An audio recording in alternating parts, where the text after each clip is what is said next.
안녕하십니까. 명교육학의 명중호입니다. 이번 시간에 9부 교육평가론을 하겠습니다. 앞서서 교육과정론, 교수학습 이론, 이 교육평가론, 그 다음에 이제 교육행정까지 해서 저는 이제 교육학 사부자라고 저는 생각을 하는데, 아버지가 누굴까요? 교육과정론이 이제 아버지가 되고요. 그 다음에 이제 첫째가 교수학습 이론이 되고, 둘째가 이제 교육평가가 되고, 그 다음에 이제 꼬원자식이 이렇게 말씀드리면 좀 그러네. 꼬원자식이 이제 교육행정이 됩니다. 양도 많고 고치덩어리예요. 고치덩어리 이제 교육행정이라고 하는 게. 근데 이제 뭐 교육평가나 교수학습 이론이나 뭐 교육과정은 어쩌다 이제 한 번씩 빠지는데, 교육행정은 지난 이제 그 교육학 논술이 시작된 이후로 단 한 번도 안 빠졌어요. 예. 얄밉게도.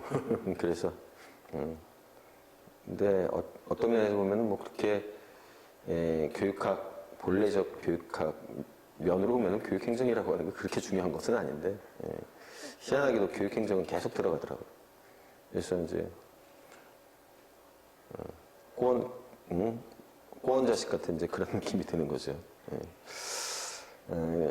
이 교육평가라고 하는 이 파트도 여러분들한테 이제 굉장히 까다로운 부분이 되겠습니다. 까다로운 부분인 이유는 이제 뭐 여러 가지가 있겠지만은, 그 안에 들어있는 내용 자체가, 개념 자체가 까다롭기 때문에 그래요. 까다롭기 때문에 그렇고, 좀 이렇게 저렇게 뭐 이렇게 헷갈린다고 해야 되나요? 그런 부분들도 없지 않아 있고, 막 그렇기 때문에 그렇습니다. 그리고 원래 우리가 시험을 싫어하잖아요.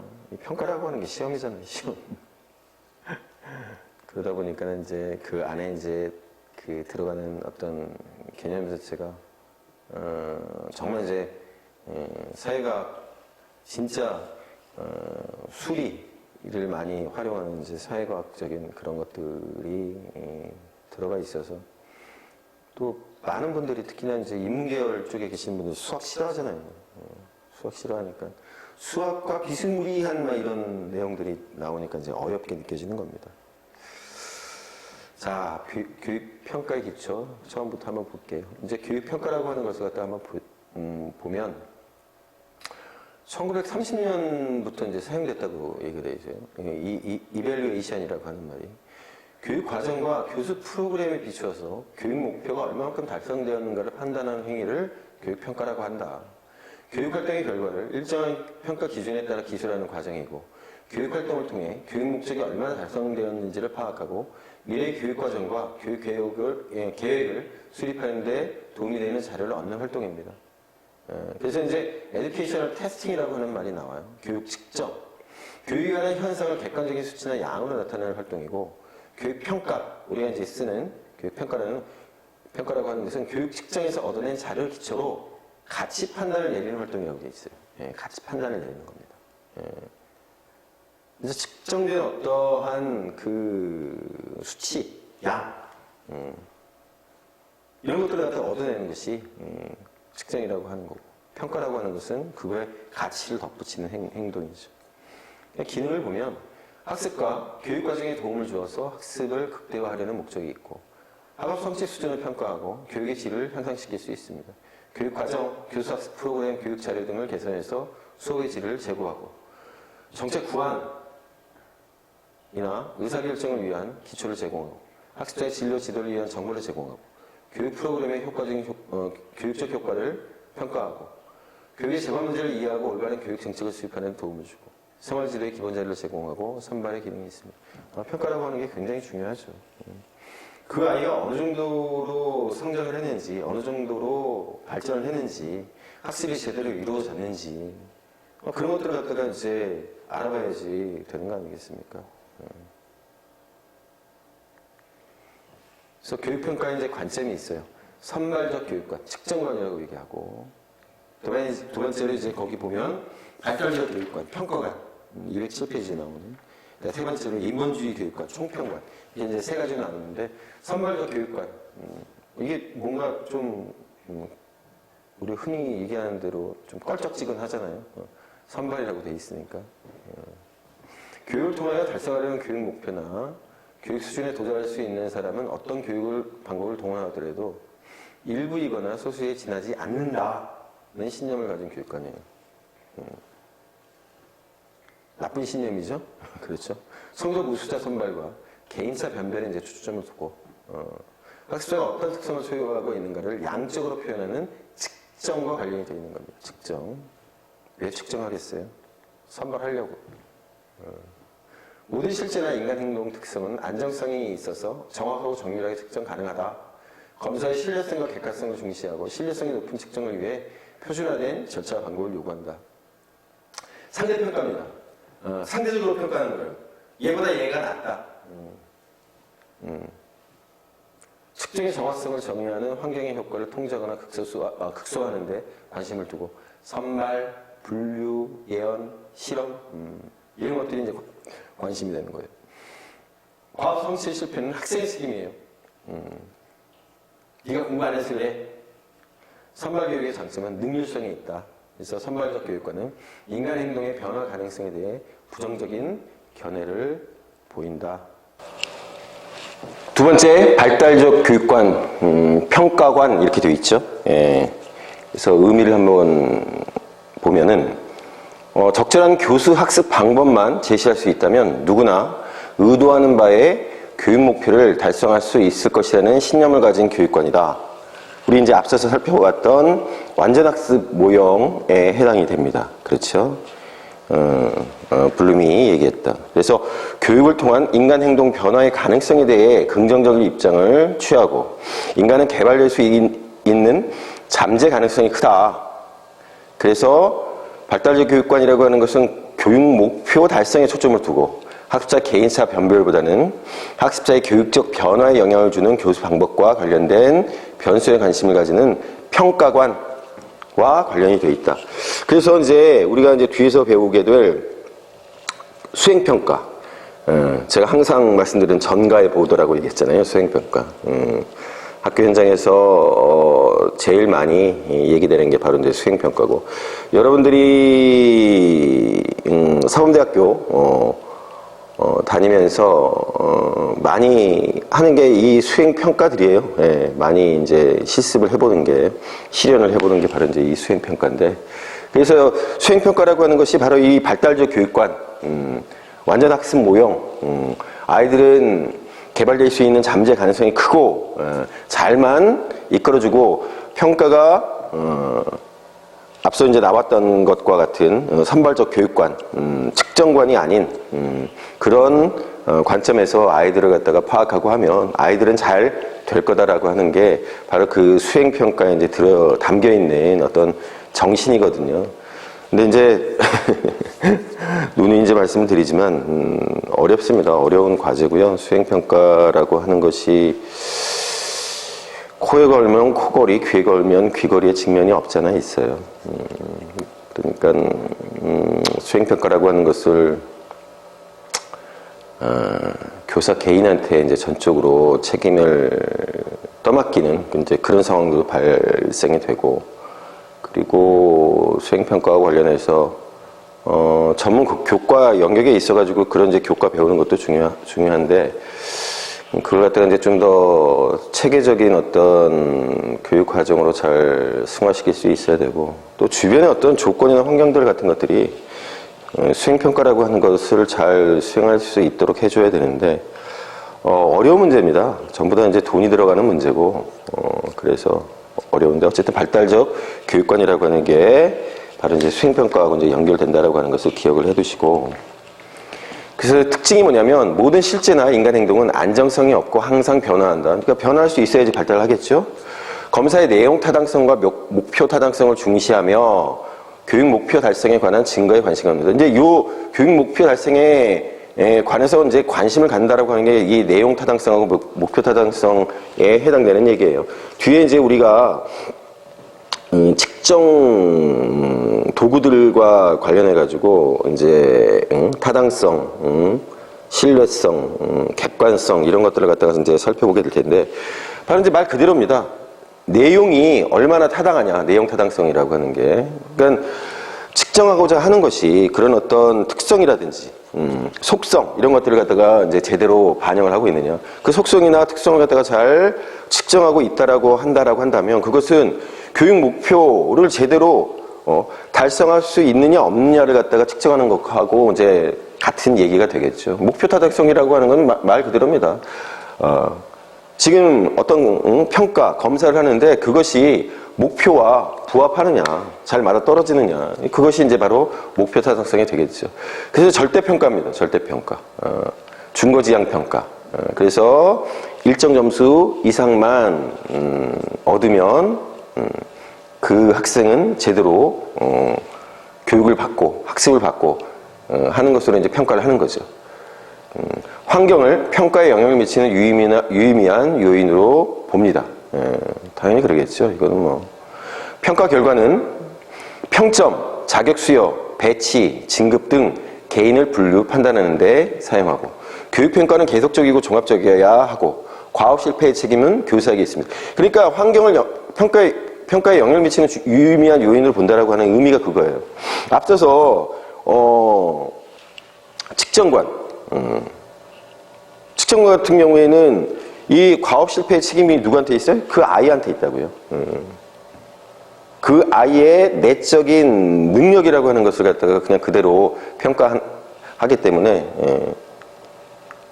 그 반대로 이 발달적 교육관, 평가관 같은 경우에는 바로 이제 이 환경, 특히 교사의 영향력을 중요시 여기죠. 그래서 개인의 바람직한 행동 특성을 발달시키기 위해 검사라는 체계적인 과정을 활용한다. 이렇게 되어 있습니다. 그 다음에 인본주의적 교육관, 총평관이라고 되어 있죠. 교육을 인성적 성장, 통합, 자율성을 꾀하고 자기 및 타인 그리고 학습에 대한 건전한 태도를 형성해가는 자아실현의 과정이라고 보는 교육관. 실존주의하고 연결이 되겠네요. 그죠? 예. 그래서 학습자의 자율적이고 적극적인 학습 참여를 중시하고 전인적인 관점에서 검사를 중시한다. 그래서 인간 행동의 특성을 전체적으로 이해하려고 하는 총평관과 관련이 되어 있다. 이렇게 되어 있고. 자, 그래서 총평이란 개인의 행동 특성을 과거, 현재, 미래를 통합하여 전체적으로 판단하는 것이고 직관적이고 질적인 평가를 말한다. 개인과 환경의 상호작용에 관심을 가지고 개인의 행동 특성을 특별한 환경, 과업, 중고 상황에 관련시킨다. 환경의 영향을 분석하고, 당연히 그렇게 하겠죠. 개인이 이러한 환경에 적합한가를 분석한다. 구조화된 객관식 검사하고 비구조화된 질적인 투사적 방법을 모두 활용한다. 구인 타당성과 예언 타당성을 중시한다. 구인이라고 하는 말, 이게 이제 계속 나오죠. 구인. 그러니까 요인이에요, 요인.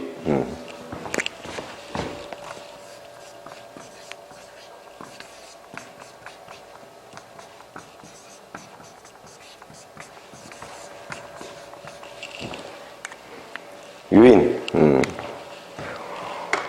그래서 저 요인, 그 요인이라고 하는 것을 검사를 통해서 타당한지 아닌지를 갖다가 이제 판단을 하는 겁니다. 그러니까 여기 이제 이 아이가 가지고 있는 어떤 성격, 특성, 그렇죠? 그런 것들이 이제 제대로 이제 측정이 돼야 된다. 그게 이제 바로 이제 구인 타당성과 관련이 돼 있어요. 예언 타당성이라고 하는 것은 말 그대로예요. 검사를 했는데 그게 이제 향후, 미래에 있어서, 그 아이가 어떻게 될지를 갖다가 정확하게 예측을 할 수 있느냐, 없느냐. 그게 이제 바로 이제 예언 타당성이에요. 그러니까 이제 이 총평관, 인본주의적 교육관이라고 하는 것은 이제 바로 이제 그런 측면들을, 앞으로 향후에 어떤 가능성, 그렇죠. 이 아이가 가지고 있는 어떤 특성이라고 하는 것이 제대로 발현될 수 있을지 없을지 그런 것들에 이제 관심을 가지고 있는 겁니다. 바로 인본주의적 교육관이. 평가의 결과는 예언, 실험, 분류에 사용된다. 여기 나오죠. 객관식, 양적인 검사. 그게 이제 실험과 관련되어 있고 비구조화된 투사적 방법, 예언 그런 것과 관련이 되어 있어요. 인본주의 교육관은 개인과 환경 양 측면에서 증거를 탐색을 합니다. 자, 이제 교육평가 모형이에요. 이제 여기서부터 이제 좀 어려워지죠. 뭐 어렵다라고 하는 게 이제 다른 게 아니라 외워야 할 것들이 굉장히 많고 시험 출제 가능성이 굉장히 높다라고 하는 것을 이제 의미합니다. 자, 첫 번째로 타일러의 목표 달성 모형. 우리 이제 교육 과정론에서도 이제 이거 배웠었죠. 그렇죠. 교육 과정론에서 배웠었고, 그래서 그 개념을 갖다 한번 살펴보도록 할게요. 교육 목표 또는 수업 목표를 평가의 기준으로 해서 프로그램이나 수업이 종료된 후 교육 목표가 달성된 정도를 확인하는 것입니다. 세부적으로 진술된 행동 목표, 수행 목표를 기준으로 교육 성과를 평가한다고 해서 목표 달성 모형이라고 한다. 그래서 평가를 통해서 얻게 된 이러한 정보를 근거로 해서 교육의 목표, 교육 내용, 평가 절차, 평가 도구 이런 것들을 갖다가 이제 개선을 하게 되죠. 그래서 1년에 이제 우리 봤잖아요. 타일러 이제 목표 달성 모형이라고 하는 것은 체제 모형이에요. 체제 모형. 그래서 어떤 절차, 과정이라고 하는 것이 굉장히 정밀하고 세부적이고 구체적으로 제시가 돼 있어요. 알기 쉽고 앞서서 우리 계속 봤잖아요. 체제 모형들에 있어서의 특징은 굉장히 명료합니다. 그리고 이미 우리가 지속적으로 여러 그런 어떤 이론이나 그런 걸 통해서 익숙해져 있는 모형이에요. 특징, 교육 목표의 설정과 세분화에 기여를 한다. 그리고 철학적, 경험적 적정성에 대해서 과학적 증거를 제공하는 데 도움을 준다. 과학성을 갖다가 지향을 합니다. 평가를 통해서 교육 목표 세분화에 대한 방향을 제시함으로써 교육 목표를 교수 학습 과정에 연결시키는 데 도움을 준다. 목표 달성 모형은 학습 경험의 선정 및 조직에 기여한다. 그래서 학습 집단에게 어떤 학습 경험이 적절한지, 특정한 내용이나 경험이 어느 정도의 교육적 효능이 있는지를 결정하는 데 도움을 준다.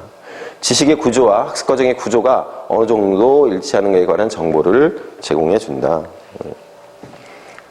교수 학습에 이제 기여를 한다. 그래서 학생들한테 어떤 특성을 지닌 학생들한테 이러한 교수 방법이 적절한지에 관한 정보를 제공해 주고 교수 과정 중에 평가를 실시해서 학생의 학습 결과를 확인하고 그 결과에 비추어서 교수 학습의 과정을 수정하거나 개선할 수 있고 교육 목표의 행동적 정의와 진술은 측정 및 평가를 용이하게 해주고 평가의 효율성을 증대시켜준다.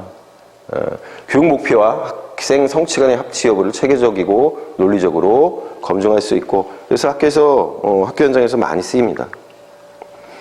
장점마다 장점. 이제 사실 이거 앞쪽에서 이제 다 살펴봤던 거예요. 한번 더 볼게요.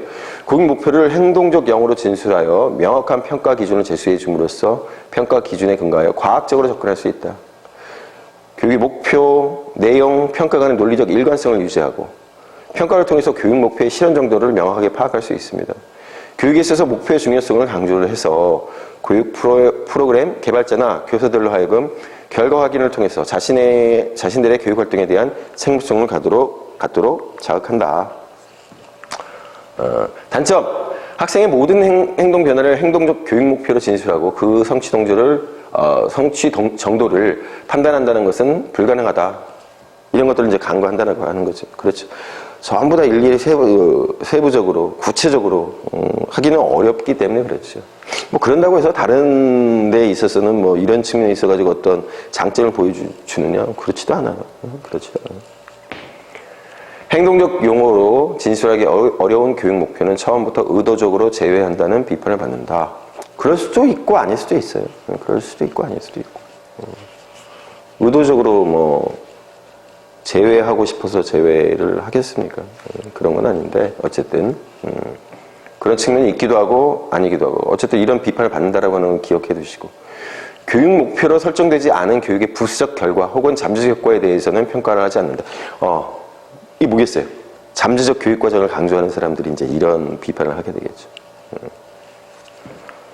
목표가 도달된 결과에만 초점을 두어서 교육의 과정 자체를 소홀히 하는 결과를 초래하고 교육의 과정 자체에 대한 평가도 소홀히 한다는 한계가 지적된다.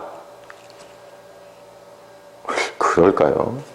사실 타일러와 그 사람들이 교육과정론의 그 발전에 있어가지고 굉장한 영향력을 끼쳤고, 그렇죠. 그리고 교육과정의 중요성을 갖다가 강조한 사람들인데 어쨌든 요 얘기 교육의 과정 자체에 대한 평가도 소홀히 한다. 교육 과정이라고 하는 그 일련의 흐름 뭐 그러한 뭐 비판은 뭐 가능할 수도 뭐 있겠죠. 자기네들이 만들어 놓은 그런 어떤 틀이라고 하는 게 완벽하다고 생각할 수 있으니까. 교육이 이루어지는 과정에 대한 평가는 하지 않기 때문에 목표 성취라는 결과만 좋으면 그만이라는 비교육적인 사태를 뭐 야기할 수 있다. 이제 그렇게 얘기하는데 이제 이게 바로 이제 영교육 과정 얘기하는 분들의 이제 비판인 거죠. 교육이 이루어지는 과정에 대한 평가는 하지 않기 때문에 목표 성취라는 결과만 좋으면 그만이라는 비교육적 사태를 초래한다. 이거는 이제 영교육 과정에 있는 분들의 이제 어떤 비판이 되겠어요. 자, 두 번째가 이제 프로버스의 격차 평가 모형, 괴리 모형, discrepancy evaluation 모델이라고 되어 있는데 프로그램이 달성해야 할 표준과 실제 수행 사이의 괴리나 불일치를 분석하는 데 주안점을 둔다. 그래서 프로그램의 표준을 설정하고 프로그램의 표준과 수행 사이에 괴리가 있는지 확인하고 프로그램 전체 또는 일부를 개선, 존속, 종결을 결정하기 위해서 괴리 정보를 확인하는 과정을 거칩니다. 그래서 특징을 보면 여기도 이제 목표라고 하는 것을 평가의 준거로 이제 삼는다는 점에서 공통적이지만 타일러는 목표 달성 정도로 측정하는 것인 반면에 프로버스는 목표와 수행의 불일치 분석을 강조한다. 격차 평가 모형은 투입, 과정, 산출로 나누어 변수별로 비용 효과 분석을 수행한다. 그래서 격차 평가 모형은 프로그램 개발 단계별로 평가를 강조하고 있기 때문에 스토플빔의 의사결정 촉진 모형과 유사하다. 즉 바로 뒤에 이제 215페이지에 그게 나옵니다. 215페이지, 216페이지. 의사결정에 있어가지고 그런 어떤 식의 이제 평가가 이루어지는지에 대해서 나오는데 그래서 이런 프로그램 단계별로 투입, 과정, 산출 평가를 강조하기 있기 때문에 이제 유사하다라고 얘기하는데 바로 이거예요. 투입, 과정, 산출 뭐예요? 체제적 접근이죠. 체제적 접근. 의사결정 모형이라고 하는 것이 체제적 성격을 가지고 있어요. 의사결정 모형 자체가 체제 이론입니다. 그렇기 때문에 이제 이것과 유사하다라고 얘기를 하는 거예요. 자, 그래서 평가의 절차를 볼게요. 정의 또는 설계, 이런 이제 변수들을 갖다 명시적으로 이제 기술을 하고 설치, 실행을 합니다. 평가의 표준과 준거를 나열하고 실제 프로그램 설계와의 일치 여부를 이제 확인을 합니다. 그 다음에 과정, 프로그램을 통해서 학생의 행동 변화가 나타나는지 확인하기 위해 자료를 수집하고 성과, 목표 달성 여부를 확인하고 표준과의 일치 또는 불일치 여부와 그 정도를 확인합니다. 그 다음에 비용 편익 분석을 해요. 수행 성과와 목표 달성을 위해 투입된 인력, 시간, 예산, 노력 등을 이제 비교를 하게 됩니다. 그 다음에 이제 스크리븐의 탈목표 평가 모형, 가치 판단 모형. 자, 평가를 평가자의 전문성을 이용하여 평가 대상의 가치와 장점을 체계적으로 판단하는 활동이라고 보는 것이고 평가자의 전문적 판단을 중요한 평가 전략으로 간주하는 가치 판단 모형이에요. Value Judgment 모델이라고 되어 있죠. 그래서 목표 달성 모형, 그 평가의 문제점을 보완하기 위해서 프로그램이 의도했던 효과뿐만 아니라 부수 효과까지 포함하여 실제 효과를 평가하는 방식이에요. 앞서는 이제 단점, 이제 문제점으로 지적됐던 게 잠재적 교육 과정이라고 하는 것을 갖다가 이제 평가하지 못한다라고 하는 거였잖아요. 그래서 이제 스크리븐의 탈 목표 평가 모형이라고 하는 것은 바로 이제 그러한 측면까지도 평가하겠다라고 하는 겁니다. 프로그램의 장점과 가치를 발견하는 것으로 교육 프로그램, 교수 학습 방법의 개선이 이제 목적입니다. 그래서 특징을 보면 목표 그 자체의 가치를 판단할 필요가 있음을 이제 강조하는 거예요. 가치 판단. 구체적인 목표라는 평가 기준만으로 판단하지 않고 어떤 기준에 근거하여 판단을 내리냐를 결정하는 것이 평가의 타당성을 확보하는 중요한 요건이다. 이렇게 얘기를 하고 교육의 결과를 총체적으로 판단하는 전문적 평가를 중시합니다. 그래서 평가하려는 교육 현상이나 대상의 가치에 대해 최종적인 판단을 내려주는 것이에요. 그래서 이제 요구 근거 평가라고 하는 것을 얘기를 합니다. Need, based evaluation. 프로그램의 부수 효과를 확인하기 위해 교육 목표 대신에 표적 집단의 요구를 평가의 준거로 사용하는 것이죠. 요구에 근거해서 평가한다. 그래서 이제 평가 방법을 한번 볼게요. 형성평가와 총괄평가를 구분하여 판단할 필요가 있고, 총괄평가보다는 프로그램의 개선에 관심을 두는 형성평가를 보다 강조를 합니다. 그러니까 형성평가는 이제 중간에 하는 거고, 총괄평가라고 하는 것은 제일 마지막에 하는 거잖아요. 자, 그래서 교육 프로그램을 개발할 때 내재적 준거하고 외재적 준거를 동시에 이제 고려하는데, 의도되지 않은 부수 효과까지 포함하는 외재적 준거에 관심을 기울여야 한다라고 이제 얘기를 해요. 그래서 내재적 준거라고 하는 것은 판단하려고 하는 대상에 내재되어 있는 기준, 즉 평가 도구나 방법의 신뢰도, 객관도, 평가 도구의 제작, 문항의 작성, 통계 처리 등을 내재적 준거라고 얘기하고, 외재적 준거라고 하는 것은 판단하려는 대상이 밖으로 드러내는 준거를 말하는데, 평가 자체의 효과, 평가에 의한 변화, 평가의 부작용과 역작용, 부작용에 대한 대안 등 평가에 관한 관심의 범위를 확대해야 한다라고 하는 것을 의미하죠. 그리고 이제 목표 중심 평가하고 탈목표 중심 평가를, 탈목표 평가를 구분해서 이제 얘기를 합니다.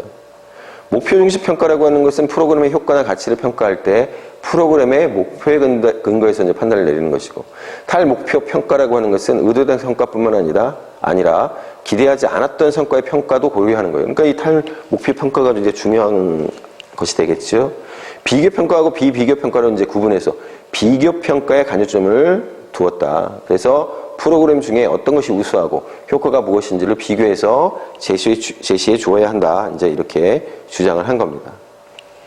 자, 네 번째로 스테이크의 앞면 모형, 종합 실상 모형 이렇게 돼 있죠. 교육평가란 교육 프로그램에 대해 기술하고 description, 판단, judgment, 판단하는 과정이다. 그래서 스크립분과 이제 마찬가지로 평가를 가치 판단의 과정으로 정의하는데, 기술적 측면을 동시에 이제 강조한다라고 하는 거예요. 그래서 기술적 행위, 묘사하는 거죠. 의도적 측면과 관찰적 측면으로 이제 구분되어 이루어져야 한다. 판단 행위라고 하는 것은 사용된 표준이 무엇이고 실질적 판단이 무엇인가로 구분되어 이루어져야 한다. 그래서 판단 과정은 상대적 비교와 절대적 비교를 사용해서 프로그램의 가치와 장점을 분석하는 과정이다. 그래서 평가자의 역할은 기술적이고 판단적인 자료의 수집과 처리, 해석이다. 이렇게 이제 얘기를 해요.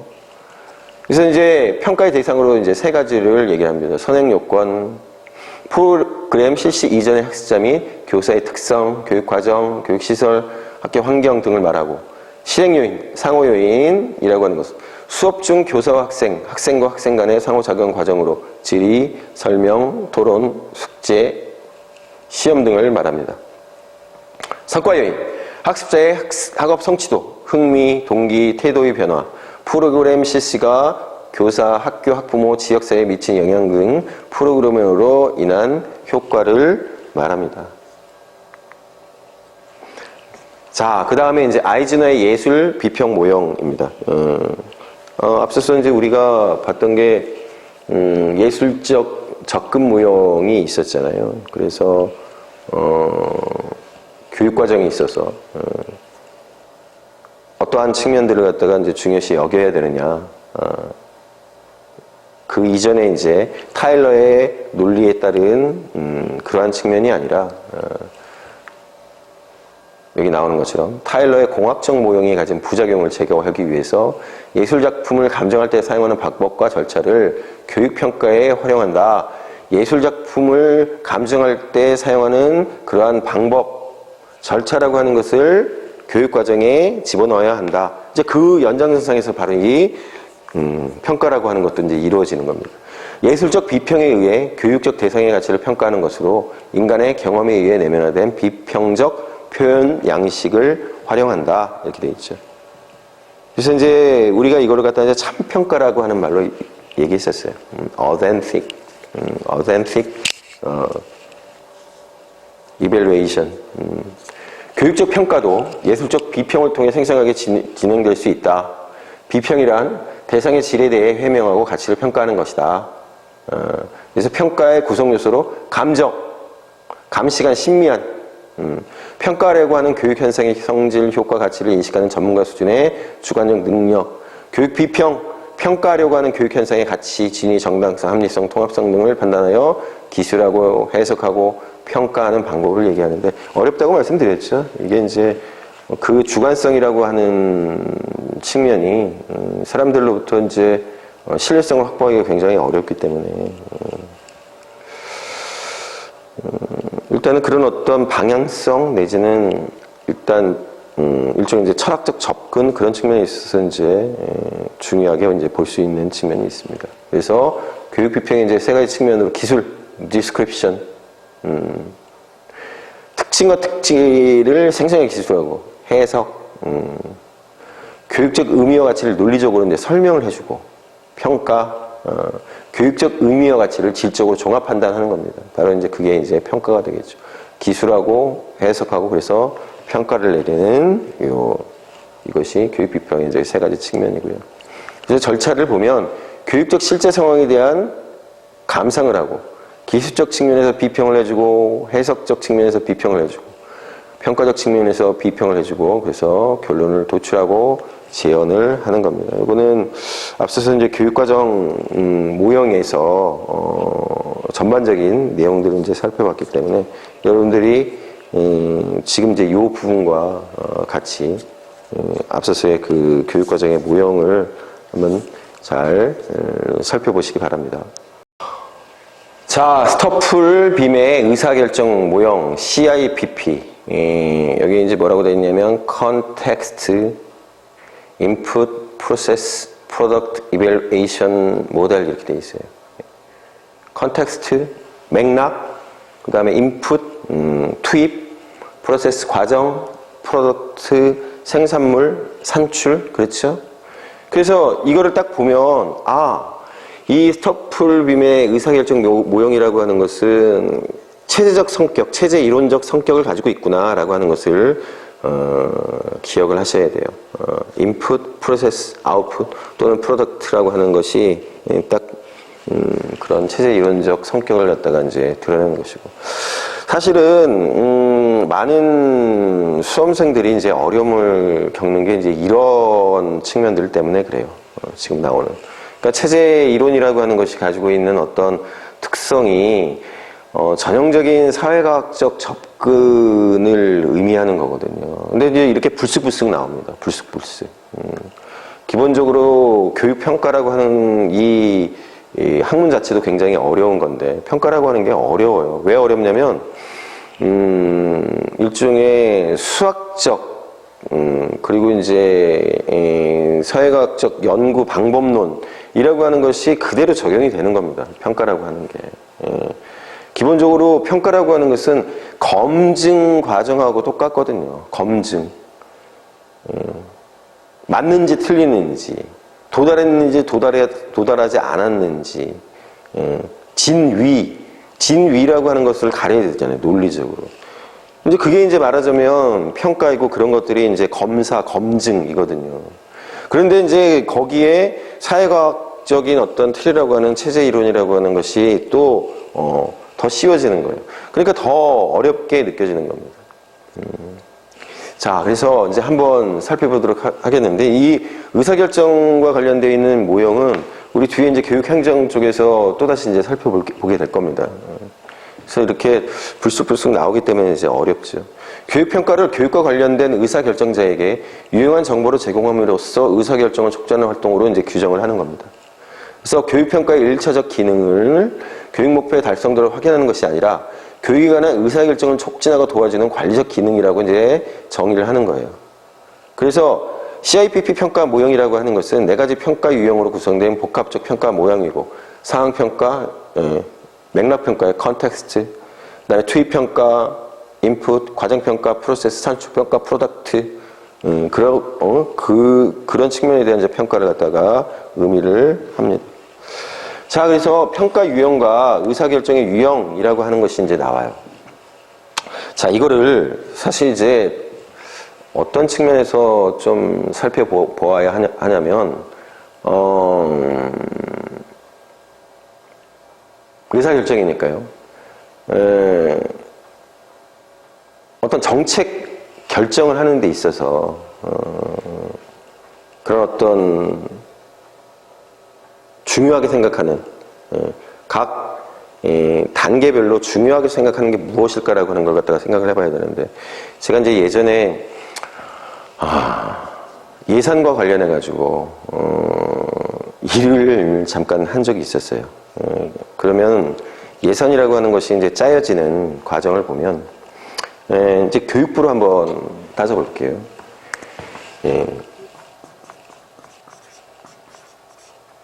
교육부 공무원이 예산을 갖다가 이제 안을 짭니다.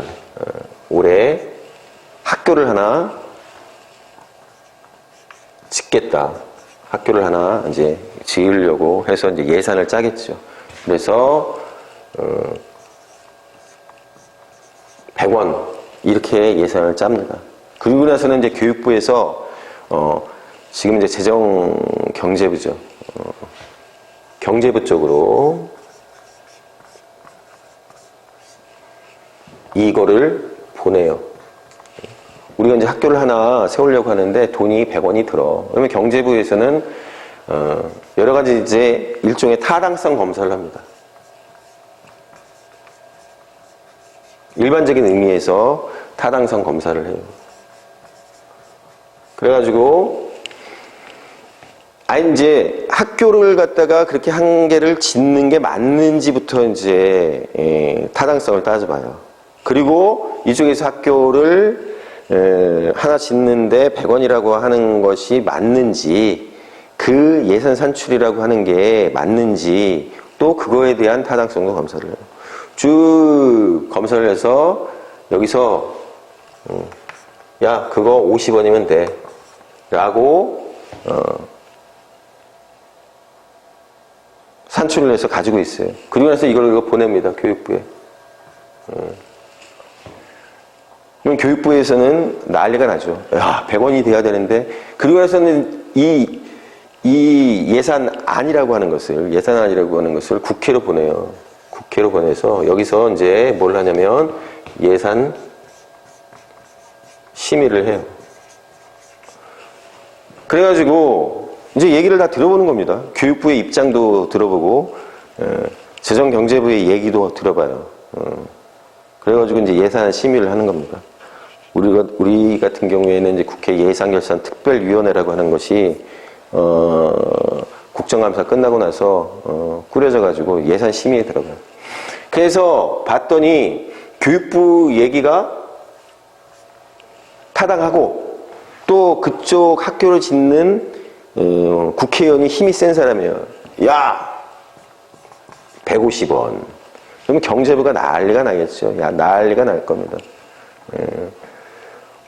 이걸 갖다 이제 보통 어디서 이렇게 이제 올리고 하는 걸 어디서 하는, 보통 이렇게 하지 못하게끔 돼 있어요. 원래 우리 국회법 상으로는 이렇게 못하게 돼 있어요. 예산심의에서 이렇게 증액을 하고 하는 것들을 못하게 돼 있다고. 사실은 경제부 쪽에서, 그러니까 정부 쪽에서 가져다 준 그 예산안대로 깎을 수는 있어요. 깎을 수는 있지만 그걸 갖다가 수정해가지고 올리고 하는 건 안 되는데, 일종의 이제 편법들을 써가지고 우리 이제 개수조정위원회라고 하는 게 이제 열리고 하면 이제 쪽지가 막 들어갑니다. 우리 그걸 봤더니 쪽지 예산이라고 하는데, 거기서 이제 온갖 이상한 일들이 막 벌어져요. 그래서 힘 있는 국회의원 같은 경우에는 막 없던 예산도 막 생기고 그랬습니다. 그리고 나서는 이게 이제 본회의로 가요. 국회에서 이제 본회의로 가가지고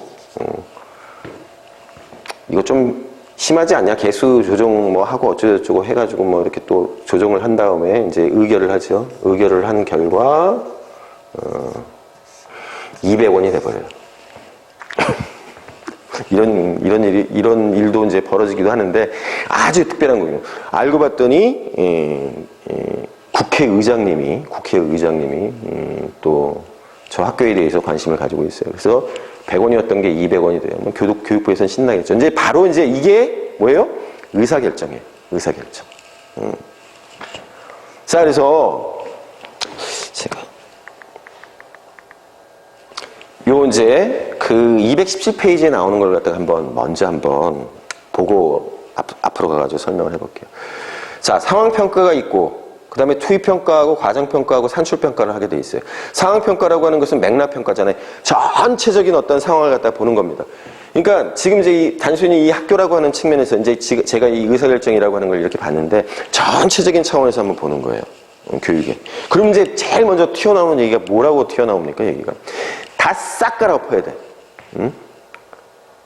유산소리 불렀나요? 다 싹 갈아엎어주세요. 그러니까 뭐냐면 그런 어떤 상황, 맥락에 대해서 평가를 할 때 전면적인 개혁 상황이 돼요. 사람들이 으아! 그래 바꿔야 돼. 그래서 특징은 교육 목표를 결정하는 합리적 기초나 이유를 제공하는 평가인데 바로 전면적인 개혁 상황으로 이제 몰아가요. 그래서 계획된 의사결정이 됩니다. 계획된 의사결정이 플래닝이 나오잖아요. 이제 뒤에 교육행정 볼 때 있으면 기획이에요. 제일 처음에 기획을 하는 단계에서는 뭐예요? 사람들이 전부 와 그래 확실하게 뜯어고치자 이렇게 얘기가 나와요. 자, 그런데 이제 투입이에요. 의사결정을 구조하기 위한 평가 이렇게 돼 있죠. 투입이라고 하는 건 뭡니까? 돈 들어가는 일입니다. 그렇잖아요. 돈이 들어가는 일이에요. 맨 처음에. 그러니까 어떻게 하려고 해요? 현상 유지 상황이 되는 거예요. 그래. 맨 처음에는 이야 막 그러는데 야 돈 얼마 있냐? 그랬더니 돈 한 500원 있나? 그 500원 있는 가운데서 뭔가를 갖다가 해야 되는 거 아닙니까? 그러니까 현상 유지예요. 투입이라고 하는 거. 이 경제부 같은 데가 바로 이제 이 현상 유지 내지는 깎으려고 하는 거예요. 바로 여기. 현상 유지. 구조적 의사결정을 하는 거예요. 이런 거 저런 거 다 따져봐가지고. 그 다음에 이제 과정평가입니다. 수립된 전략과 절차를 실행하기 위한 의사결정에 도움을 주는 거예요.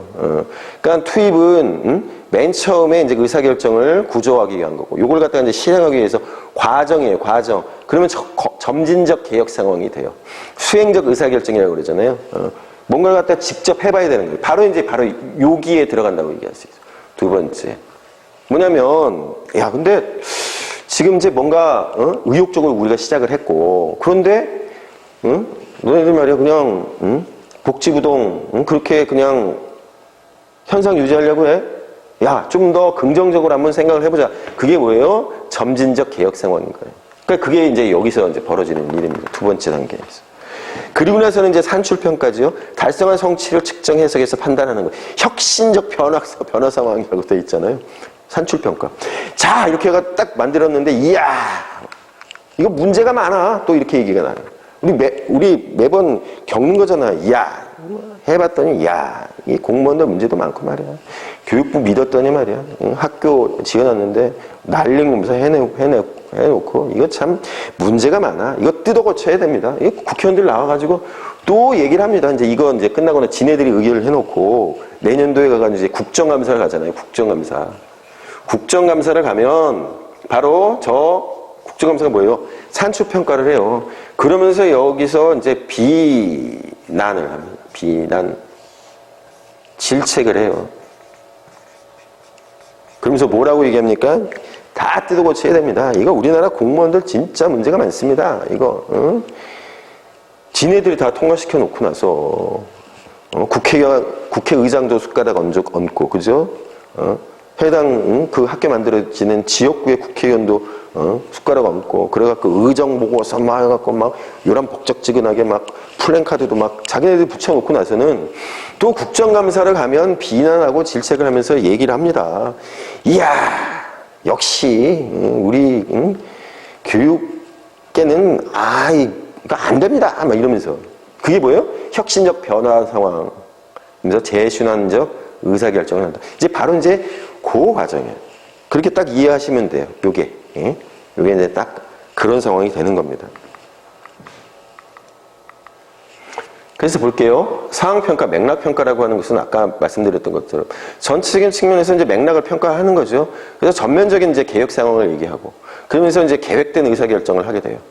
교육 목표를 결정하는 합리적 기초나 이유를 제공하는 것이다. 맨 처음에 이제 시작되는 시점에서 교육 상황에서 무엇이 문제인지, 무엇이 충족되어야 하는가를 밝혀서 교육 프로그램에서 관심이 초점이 되어야 할 일반 목표와 세부 목표를 확인하는 일이 됩니다. 맨 처음에 이제 학교를 지어야 됩니다. 학교를 지어서 그렇게 해야 됩니다. 라고 하는 이제 전면적 바뀐 어떤 개혁 상황에 대해서 얘기를 하고.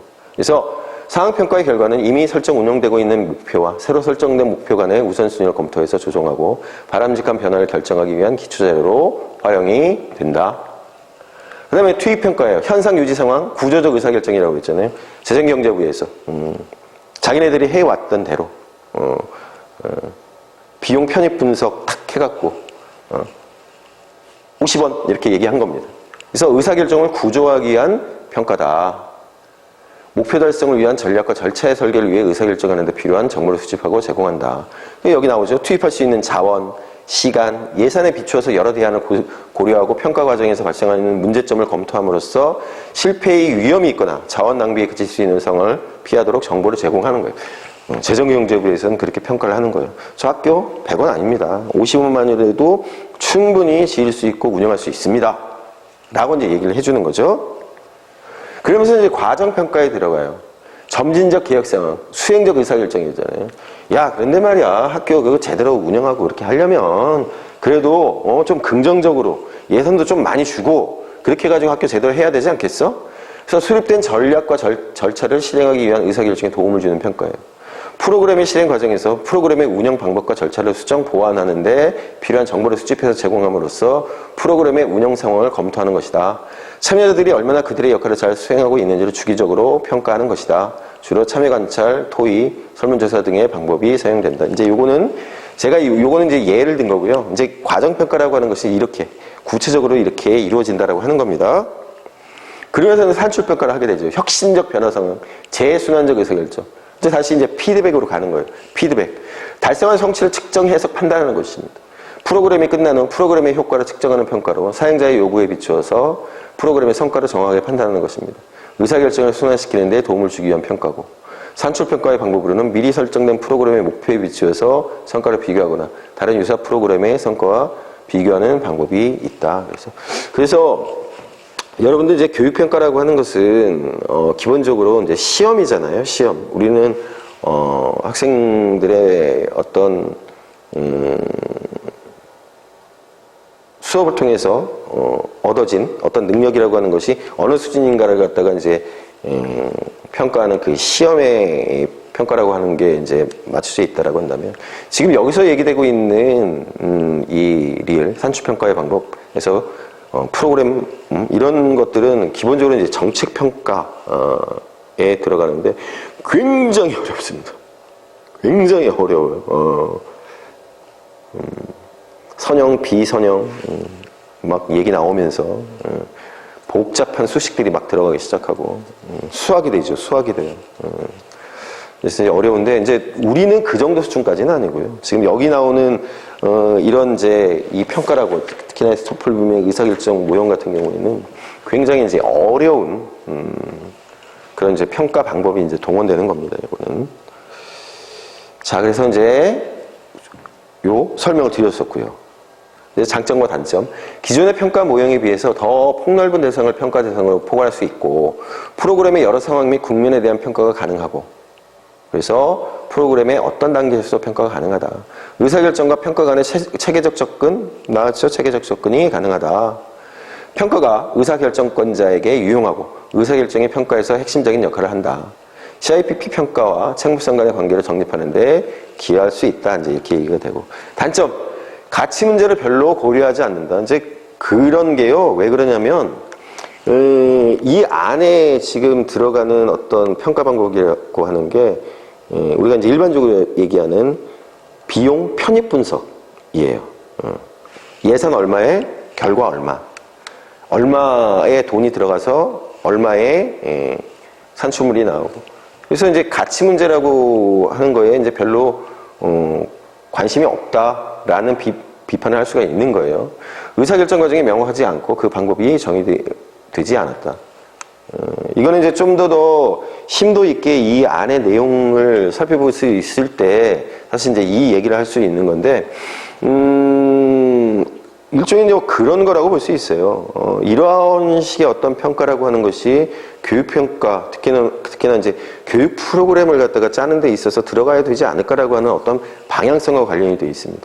제가 이거 볼 때 이게 얼마만큼 그 현실적으로, 실제적으로 사용되는지에 대해서는 제가 잘 모르겠어요. 잘 모르겠지만, 그렇게 유용하게 쓰인 모형은 제가 볼 때는 아닌 것 같아요. 왜냐면, 의사결정 과정이라고 하는 것이 실제적으로 교육 정책과 관련되어 있는, 정책 결정권자와 관련되어 있는 거라고 한다면 이 방법 안 써요. 이런 식의 방법을 안 쓴다고. 아까 제가 말씀드렸던 정책평가라고 하는 그 어려운 방법들, 굉장히 다양한 방법들이 있습니다. 비용 편입 분석뿐만 아니라 그 방법을 쓰겠죠. 그 방법을 쓸 겁니다. 그래서 이 얘기는 이제 그 얘기에 이제 해당되는 부분이에요. 전 과정을 전체적으로 이용한다면 비용이 많이 들고 복잡해. 그렇겠죠. 그럴 수밖에 없습니다. 정책 평가라고 하는 게 이제 굉장히 이제 보수적이에요. 굉장히 보수적으로 이제 평가를 하고, 그런데 기본적으로 이런 정책 평가 같은 거 한번 하려면 돈 엄청나게 많이 들어요. 실제로. 그래서 우리 뭐 예비 타당성 검사 그런 얘기들만 많이 나오잖아요. 예타 면제. 작년에 한참 많이 나오는 게 예타 면제라고 하는 얘기가 많이 나왔어요. 예비 타당성 검사라고 하는 것을 갖다가 면제시켜준다라고 하는 건데, 이런 거 저런 거 따지다 보면 제가 말씀드린 것처럼 보수적이 될 수밖에 없기 때문에 전부 다 거기서 전부 다 걸려가지고 전부 다 탈락입니다. 웬만한 거 환경 영향 평가도 하고 무슨 평가도 하고, 그러니까 무슨 건물 짓고 뭐 때려 부수고 뭐 어디 이렇게 뭐 개간하고 도로 내고 이런 거 못하죠. 근데 이제 바로 이제 그런 측면에서 비용이 많이 들고 이제 복잡합니다. 굉장히 복잡하고 이해관계자들도 굉장히 많고, 이거는 뭐 좀 다르겠지만, 교육은 좀 다르겠지만 정책평가라고 하는 게 그런 특징이 있습니다.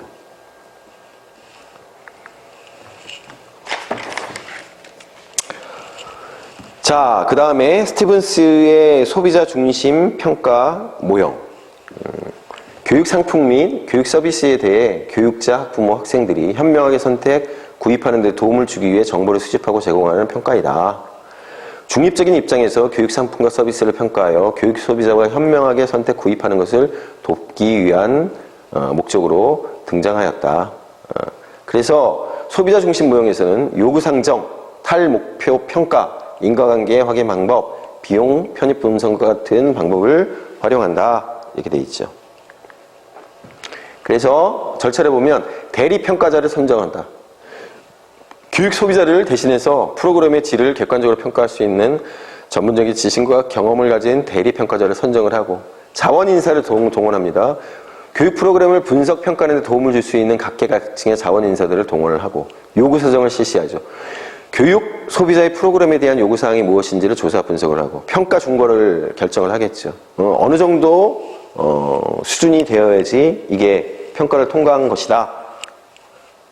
결정을 해야 되겠죠.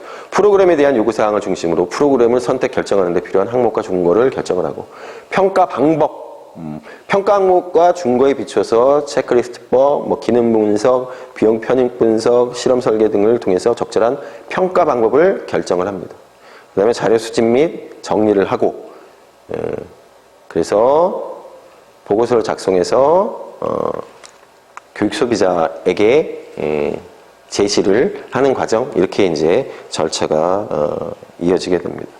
장점, 교육 상품과 서비스에 관한 객관적인 정보를 제공하고 평가 보고서를 통해서 교육 상품과 서비스를 선정할 때 고려해야 할 기준을 명확하게 밝혀준다.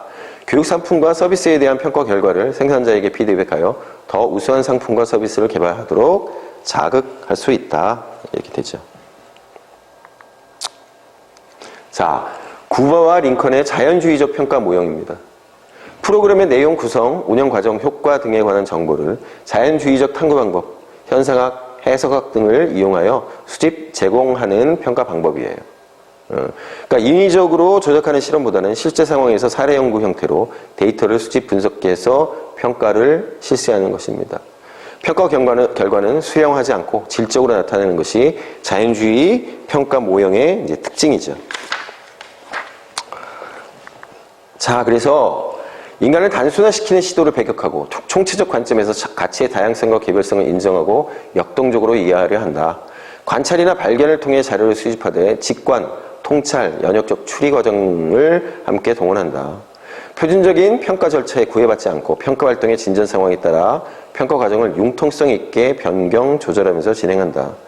교육 활동의 복잡성을 이해하고 관련자들의 정보 요구에 부응하면서 개인 및 집단의 다양한 주장, 관심, 쟁점을 확인하는데 평가의 목적이 있다.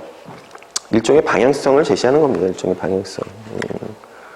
그래서 사실 이제 구바나 링컨의 자연주의적 평가 모형이라고 하는 것은 굉장히 이제 개별화된 평가 모형이 될 수 있어요. 개별화된. 그래서 자기네들이 앞서 이제 봤던 것처럼 이렇게 실제 상황에서 이제 사례 연구를 통해서 데이터를 수집해서 분석해서 평가를 한다고 하잖아요. 그래서 이 안에 들어가는 개별적인 어떤 평가 방법, 자료를 수집해서 평가하는 방법은 이 구바나 링컨의 전체적인 틀에 있어서 자연주의적 평가 모형이 아닌 다른 앞서서 뭐 소비자 중심 평가 모형이라든지 아니면은 저 스타프홀빔의 의사결정 모형 가운데서 들어가는 뭐 투입평가 모형, 투입평가와 관련된 사항이라든지 아이즈는 이제 예술비평에 관련된 거라든지 그런 것들을 갖다가 세부적으로 집어넣는 거예요. 그렇게 이제 여러분들이 보시면 되겠습니다.